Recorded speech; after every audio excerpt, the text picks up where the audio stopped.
রাজনীতিতে ধর্মের ব্যবহারটা ঠিক না, ঠিক না। এখানে অনেক রকম কথা বলতে হয়, অনেক রকম সুবিধা। এখানে ধর্মকে কত ধর্মের মানুষ আছে, হিন্দু ধর্মের মানুষ আছে, বৌদ্ধ ধর্মের মানুষ আছে।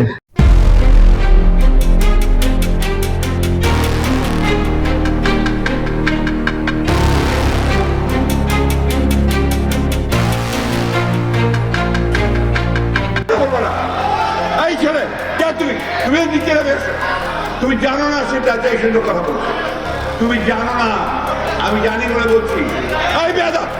বাংলা একটা প্রবাদ আছে, কাউকে কষ্ট দিয়ে কেউ সুখী হতে পারে না, এবং সাধারণ মানুষের টাকা মেরে খাওয়া মানুষরা কখনো বড় হতে পারে না। আসন্ন ত্রয়োদশ জাতীয় সংসদ নির্বাচনে ঠাকুরগাঁও 1 আসনটি হতে যাচ্ছে বাংলাদেশের রাজনীতির সবচেয়ে বড় অঘটনের মঞ্চ। এই আসনটি বিএনপির মহাসচিব মির্জা ফখরুল ইসলাম আলমগীরের দুর্গ হিসেবে পরিচিত। 5ই আগস্টের আগে তিনি ছিলেন জাতীয় হিরো, গণতন্ত্রের মানসপুত্র। কিন্তু 5ই আগস্টের পর চিত্রনাট্য বদলে গেছে। আজ মাঠের জরিপ এবং বিশ্লেষকদের মতামত বলছে মির্জা ফখরুল তার নিজ আসনেই ভয়াবহ বিপর্যয়ের মুখে। অন্যদিকে জামায়াতে ইসলামীর প্রার্থী মোহাম্মদ দেলোয়ার হোসেন এমন এক চ্যালেঞ্জ ছুড়ে দিয়েছেন যা বিএনপির হাইকমান্ডর স্বপ্নেও ভাবেনি। প্রচারণার প্রথম দিনেই দেলোয়ার হোসেন যে জনস্রোত দেখিয়েছেন এবং জামায়াতের আমির ডক্টর শফিকুর রহমানের আগমন, সব মিলিয়ে ঠাকুরগাঁয়ে এক বিশাল পরিবর্তনের ঝড় বইছে। তাতে দেখা যাচ্ছে এই আসনে মির্জা ফখরুল ইসলাম আলমগীরের দাপট মাটিতে লুটিয়ে পড়তে যাচ্ছে। প্রিয় দর্শক, আমরা ভিডিওটি আরও গভীরভাবে বিশ্লেষণ করব। তার আগে অনুরোধ করব, প্রতি মুহূর্তে পর্দার আড়ালে ঘটে যাওয়া সকল আপডেট সবার আগে জানতে এক্ষুনি সাবস্ক্রাইব করুন আমাদের অজানা গল্প নিউজ চ্যানেলটি, সর্বদা সত্য প্রকাশে অবিচল। চলুন দেখে আসি। মির্জা ফখরুল 5ই আগস্টের আগেও ছিলেন সবার নেতা, কিন্তু বিপ্লবের পর তিনি এমন কিছু ভুল করেছেন যা তাকে জনবিচ্ছিন্ন করে দিয়েছে। বিশ্লেষকরা 3টি প্রধান কারণকে চিহ্নিত করেছেন।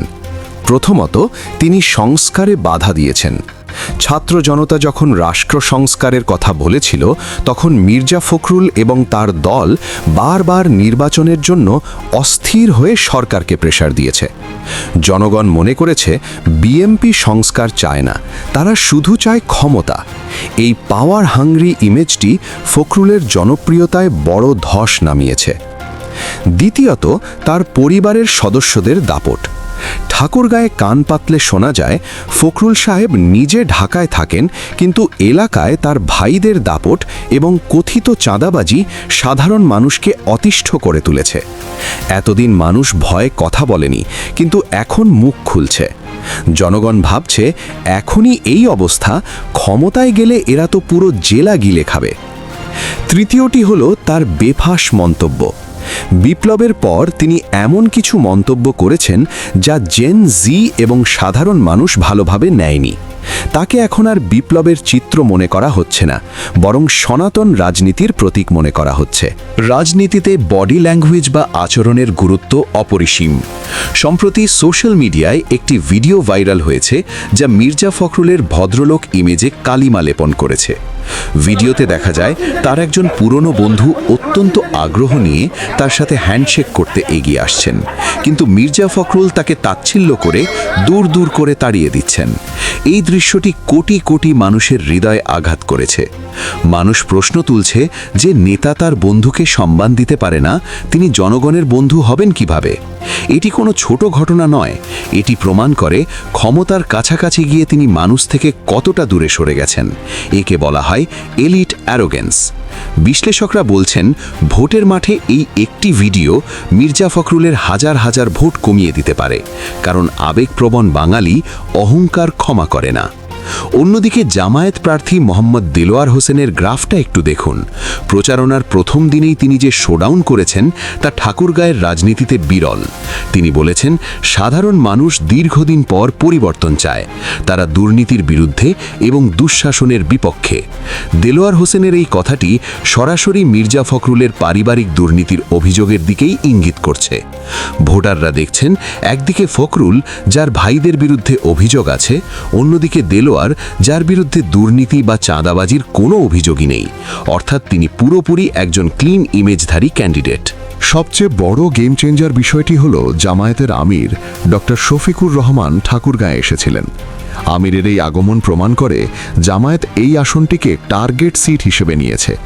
তারা জানে এখানে ফখরুলকে হারাতে পারলে সেটা হবে জাতীয় রাজনীতির সবচেয়ে বড় বিজ্ঞাপন। মির্জা ফখরুল কি আসলেই হারবেন?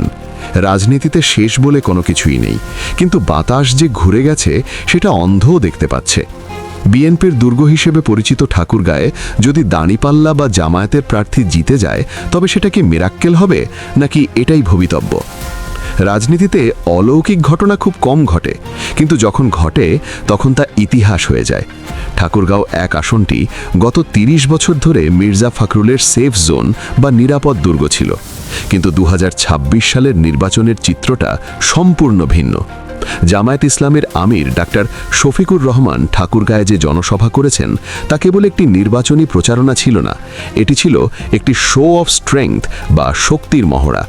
জামায়াত সাধারণত তাদের শীর্ষ নেতাদের সেই আসনেই পাঠায় যেখানে জয়ের প্রবল সম্ভাবনা থাকে। আমিরের এই সফর ভোটারদের কাছে একটি ক্লিয়ার মেসেজ দিয়েছে, সেটি হলো, আমরা এখানে জিততে এসেছি, শুধু অংশগ্রহণ করতে নয়। অন্যদিকে মির্জা ফখরুল জাতীয় রাজনীতি নিয়ে ঢাকায় ব্যস্ত। তার এই অনুপস্থিতি এবং জামায়াত আমিরের সশরীরে উপস্থিতি ভোটারদের মনে একটি বড় সাইকোলজিক্যাল শিফট তৈরি করেছে। সাধারণ ভোটাররা ভাবছেন, ফখরুল সাহেব তো আমাদের সময় দেন না, কিন্তু জামায়াতের বড় নেতারা আমাদের দুয়ারে আসছেন। রাজনীতিতে এই কানেকশন শেষ পর্যন্ত ব্যালটে প্রতিফলিত হয়। বিশ্লেষকরা বলছেন, সম্ভাবনা ৪৭% এবং পাল্লাটা জামায়াতের দিকেই ঝুঁকছে, কারণ জেন জি ভোটাররা ফখরুলকে দেখছে পুরাতন রাজনীতির ধারক হিসেবে, যিনি রাষ্ট্র সংস্কারের পথে বাধা দিচ্ছেন, আর জামায়াত প্রার্থী দেলোয়ারকে তারা দেখছেন পরিবর্তনের প্রতীক হিসেবে। গ্রামের মানুষ আবেগপ্রবণ, তাই সেই হ্যান্ডশেক ভিডিওর ইম্প্যাক্টও মির্জা ফখরুলের দীর্ঘদিনের জনপ্রিয়তায় ধস নামিয়েছে। ঠাকুরগাঁও এক আসনের লড়াইটা এখন আর স্থানীয় নির্বাচন নয়, এটি জাতীয় রাজনীতির একটি টেস্ট কেস।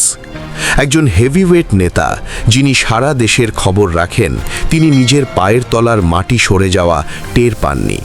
মির্জা ফখরুল যদি এই আসনে হেরে যান, তবে তা হবে বিএনপির জন্য এক বিশাল অশনি সংকেত। এটি প্রমাণ করবে জনগণ আর নেতার মুখের দিকে তাকিয়ে ভোট দেয় না, তারা কাজের বিচার করে ভোট দেয়। জামায়াত প্রার্থী দেলোয়ার হোসেন হয়তো সেই মিরাকলটি ঘটাতে যাচ্ছেন। প্রিয় দর্শক, বিস্তারিত ঘটনাকে কেন্দ্র করে আপনার কি মনে হয়? মির্জা ফখরুল ইসলাম আলমগীরের জনপ্রিয়তাকে জামায়াতের নেতাকে হার মানাতে পারবে, নাকি নির্বাচনের আগে গোল খেয়ে বসে আছে মির্জা ফখরুল? অবশ্যই আপনার মূল্যবান মতামত ভিডিওর কমেন্ট সেকশনে গিয়ে লিখে জানান, এবং প্রতি মুহূর্তে পর্দার আড়ালে ঘটে যাওয়া সকল আপডেট সবার আগে পেতে এক্ষুনি সাবস্ক্রাইব করুন আমাদের অজানা গল্প নিউজ চ্যানেলটি। সর্বদা সত্য প্রকাশে অবিচল। আল্লাহ হাফেজ।